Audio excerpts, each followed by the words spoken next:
Hello everyone, this is Nirmal here for Technique, and today we'll do the detailed review of the Coolpad Dazen 1. So the Coolpad Dazen 1 was launched a couple of weeks back, and this is yet another budget smartphone from Coolpad. So Coolpad made an entry into India with two devices, the Dazen 1 and Dazen X7.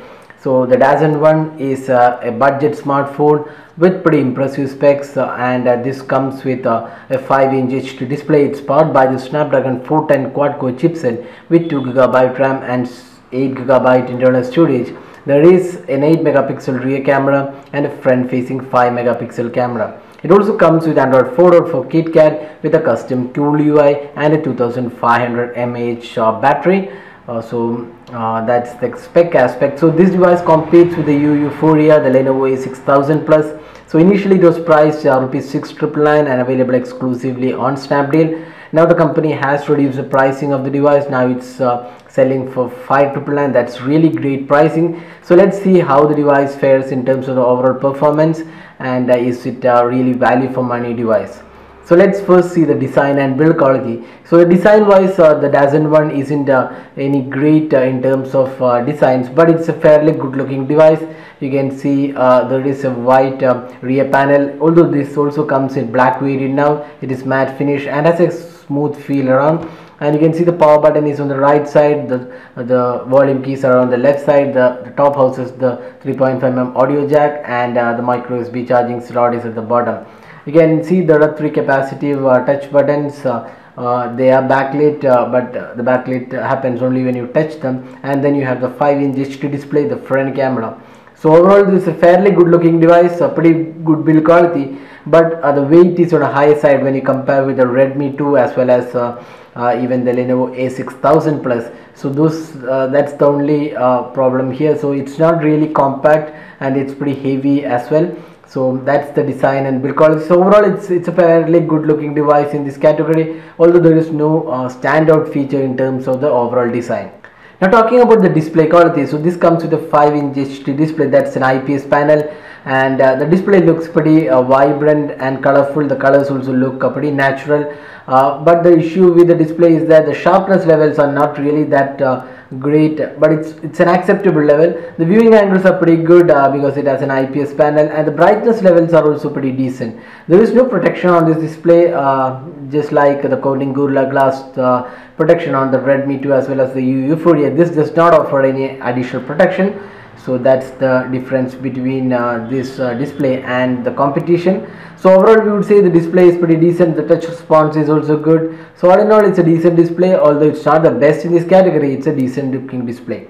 Now moving on to the software and performance. So software wise, this runs Android 4.4 KitKat and it has this custom Cool UI. So Cool UI has a lot of resemblance with the MIUI. So you can see here it has option to the multitasking option, and it also has a lot of options like widgets, wallpaper, effects, and also you can set the preferences. There is one good thing about this UI is you can switch to the normal option like with the one with an app drawer. So you can just go here and switch the preferences. In the preferences you can see you can activate the traditional style. That means you will have the app drawer. So that's the app drawer one. You can see the apps and widgets arranged in the traditional way. You can also switch back to the minimalistic UI, which is like the MIUI in terms of lot of things. Then you also have a theme support. There is limited amount of theming available. You can also customize the device, although there is cut it. One good thing about the Cool UI is that there is no bloatware included. A couple of apps are there, but that can be removed, so bloatwares are not included. So that's one good thing. So overall performance with the software looks pretty decent. No, there is no lag or issues. The notification center is also customized, so you have the quick toggles which you can customize.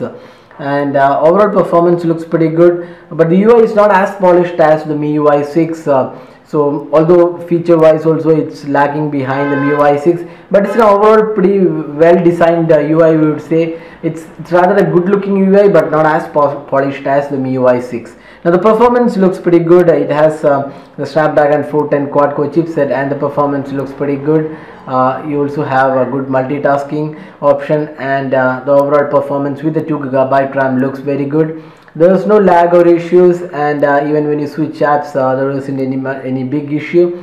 The phone comes with 8GB internal storage, around 4GB or so is available for in the first boot. You can now expand the storage via micro SD card, and the overall performance looks pretty good. The gaming experience was again decent, although not the best. It was decent, no issues, major issues. There was slight frame skips happening, but no major lags or issues, and it was most of the games were playable on this device.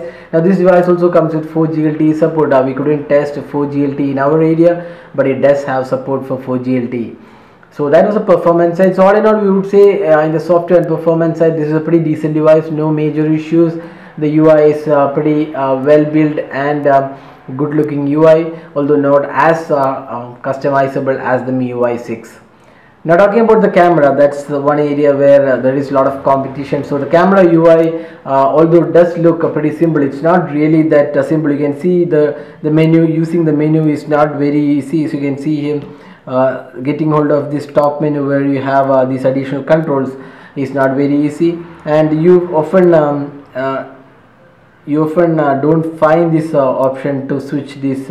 You can see here settings are included. There is timer, picture brightness control, touch to take photos, and there is also professional mode where you can adjust the options like the white balance, ISO, so things can be adjusted. So overall, this is a pretty decent UI, not really very useful like the MIUI 6, which did have very good user-friendly interface. Now talking about the camera, the app has big issue with focusing. So if you're taking a lot of close-up pictures, you will see that it has a big issue with focusing. The autofocus doesn't really work out when you're focusing close-up objects, and the daylight photos were not impressive as well. When you compare with the Redmi 2, the images were very poor. We would say the quality of photos was not good. In terms of the colors were totally washed out. The clarity was not that great. So all in all, even the daylight shots with a pretty good amount of lighting, there was noise. So in the daylight shots with this photo, this camera didn't work really well. The 1080p recording was also fairly decent. Again, the color quality was not that great. Now the daylight photos were not that great, but the low light was decent. Again, here the camera was able to capture decent amount of clarity photos with decent clarity. So that was the low light photos. So we already uploaded the samples from this phone, so you can check out the samples and see how it has come. So all in all, this camera disappoints a lot in terms of the overall features. Also the camera quality, even the daylight shots, the close-up shots had issues with focusing. The color quality was not that great. So overall, we would say this camera disappoints big time, and the only saving factor of this camera is the front facing camera, which does work pretty well. The color quality looks pretty decent on the front facing camera. So that was the camera review. Now talking about the battery performance, this comes with a 2500 mAh battery, and the battery performance was very good on this device. The capacity is higher than what you saw on the Redmi 2 as well as the Lenovo A6000 Plus, which had around 2300 mAh battery, and the battery performance was pretty good on this device. So if you're looking for a budget smartphone with pretty good battery, so summing up, priced at ₹5,999, is this device really value for money? Yes, this device is really good value for money, except for the fact that it does not have a good camera. So if you're not really worried about a great camera experience, the Coolpad Dazen 1 is pretty good value for money at ₹5,999. Also, another worrying factor about this device is the after sales service. We don't really have any clarity on how Coolpad is going to manage the after sales service and warranty issues. So that's another issue with most of these new OEMs. So having said that, if you're not really worried about that aspects, the Coolpad Dazen 1 at $5,999 makes great value for money, and definitely is worth the buy if you're not really into taking photos. So that was a detailed review of the Coolpad Dazen 1. So hope you like this video. If you have any queries, drop in a comment and we'll be glad to help you out with your queries. If you like this video, do hit the like button and also subscribe to our YouTube channel for more videos. Thanks for watching this video. Have a great day.